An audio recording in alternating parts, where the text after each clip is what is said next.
Assalamu alaikum jama'a, barkanmu da warhaka, barkanmu kuma da sake saduwa daidai wannan lokaci. Mai magana da ku shine Abdul Sa'ad, ci gaba da tutorials akan abubuwan da suka danganci cryptocurrency da kuma wato analysis akan abubuwan da suka na yau da kullum a kan wato situation na wato markets na cryptocurrency a wannan babban channel tamu wato Abdul Sa'ad.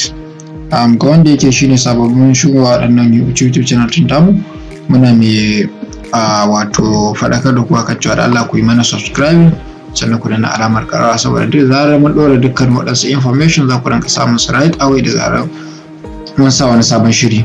Lallai subscription ɗinku is very important, ba tare da ɓata lokaci ba. Waɗanda suke bibiye da ni a wato YouTube channel ɗina ko da yaushe na yi muku bayani cewa wannan point ɗin idan Bitcoin ya zo lallai za a samu tangarda a wajen nan, inda na ce lallai mutane su ɗauki profit. Idan ya zama da cewa kana kan futures trading ne abin nan ya zo nan wajajen, so kaga abin da yake shirin faruwa, wanda idan na mai da kai 4 hours za ka ƙara ganin chart ɗin abin da nake nuna ma. Kun gani da ya zo nan wajajen, wato nan wajajen shine point ɗin da Bitcoin ya zo. Da ya zo nan wajajen sai ya yi ƙasa, wanda na sha yin alerting ɗinku da updating ɗinku akan irin waɗannan abubuwa. Lallai ku rinka kula a duk lokacin da za ku yi trading wato altcoin, musamman ma wato Bitcoin da sauran abubuwan. Mun yi muku bayani sosai da sosai akan support and resistance. They are very very important in trading. Lallai ku sani cewa idan har kana trading din support and resistance, ka ringa gane cewa ina ne Bitcoin in ji zai faɗi, ina ne in ji zai samu riba. Akwai mutanen da dama sun yi shorting din Bitcoin ana wato futures trading, wanda right now suna cikin ƙazamiyar riba ba kaɗan ba. A ce abu ya je 64,000, almost 60, bari na gani 69,000, abu ya je 62,000 kuma yanzu yana 59,000 dollar. A ce ga shorting ɗin shi 20x leverage kawai ka samu a ce $1,000, ba ƙaramin kuɗi za ka samu ba zuwa nan wajajen. Haka kuma musamman ma yanayin da ya break out ya dawo wato wannan wajen nan, lallai gashi ga Bitcoin nan a gaban idon kun gani gashi ne yana faruwa. Wannan yana alatin cewa ya yi reversing ne, ba wai ina nufin cewa wai Bitcoin da ya yi wannan abin zai ci gaba da yin ƙasa bane ba. A'a, shine reversal candle da muke bayani a kodayaushe. Idan har ya irin waɗannan reverse ɗin, idan ya dawo ƙasa, mutane sukan, idan ya zo irin wannan point ɗin, mutane sukan yi taking advantage na selling. Idan kai selling, Allah ya taimake ka yayo ƙasa, so you will end up in profit always, as we are saying. So ba tare da bata lokaci ba, insha Allah ga waɗansu coins da nake so in nuna muku ga wanda yake da kokari ya je siya. Akwai dodo na farko, na yi analysis sosai akan wannan wato dodo din.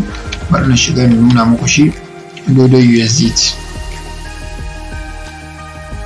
Muddin kasuwa ta yi sama, kun gani abin da ya sa ni analysis akan wannan kasuwar ta dodo shine ku rike wannan price da zan baku da za ku siya, shine nan wajajen, wanda is currently trading at that place.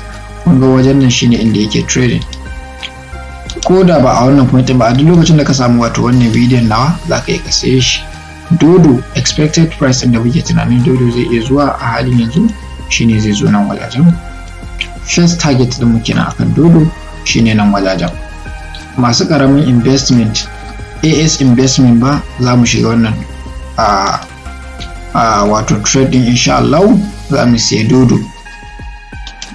Dodo yana da matukar amfani, jama'a ku siye shi. Idan kuka siye shi insha Allah, our expected target shi da ya kai 1.9, yanzu yana 1.479. in ya je 1.9 ai ka dan samu profit. Kuma I think this dodo yana cikin wato futures trading, ko yana cikin futures trading, so za ka yi bishi a duk inda ka so. Wannan kenan. Sannan another target din akan dodo shine this place, wato nan wajajen. Gashi nan, bari na samu ku wannan candle din a daidai irin wajajen, ku gan shi. I think saman nan ne inda nake tunani, ba na tunanin a nan wajajen zai iya ba da wani reasonable point na wato a ci gaba da rike shi. Wannan shine wannan wajajen. Next target din idan ka ɗauki profit a wato nan wajajen 1.9, our expected next target is that this point, wanda zai iya ya ba mu dogon candles in Allah ya yarda, wanda zai pushing price into 4.5259 US dollars da ikon Allah. So a koda yaushe ku dinga kula, wannan analysis na baku signal ne akan shi wato wannan dodo din, ga wanda yake da kokarin ya shige shi ko kuma mu ce ya siye shi, zai iya siye shi right away da zaran a halin yanzu. But a koda yaushe please stick to this plan. Do your own research always. I'm not a financial advice. It's not a financial advice. Do your own research always. Idan ya zama da cewa ka iya analysis, in za ka yi following dina ne, ka yi da analysis dina, ka yi da price action dina, ka yi da abubuwan da nake nuna muku, so za ku yi following din shi, wanda kuma insha Allah in our next video zan yi bayani akan gala din nan. Yana da matukar shi ma abu ne mai matukar, insha Allah zan bude muku gala domin ku ga analysis da muke akan wato wannan token din mai suna gala, wanda mun sani cewa ya shiga wato Binance kwanakin nan. So insha Allah bidiyon mu anan zai dakata. A koda yaushe ina muku tuni dan Allah da annabi ku rinka yin subscribe, kuna likes na bidiyoyin mu a koda yaushe. Da wannan nake cewa sai anjima, until then have a good trading and goodbye. Bye bye.